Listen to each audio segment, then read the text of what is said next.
Og jeg kan tydeligt huske, da vi startede, hvor vi var på en hyggelig introtur, hvor vi er hinanden godt at kende. På kryds og tværs, og Lykkeby, der stod og bankede ud i det.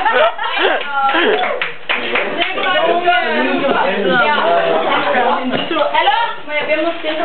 Nej. Sjovere, og vi sidder. Hold kæft! Hold kæft!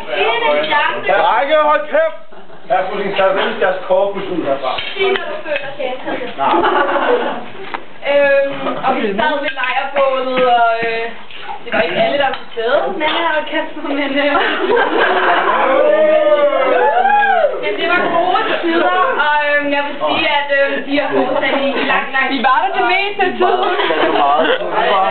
Det var tæt skoven i verden. Og jeg vil bare sige, at I er en super dejlig klasse, og tak for alle de gode stunder, og jeg håber, at vi får mange flere fremover. Skål!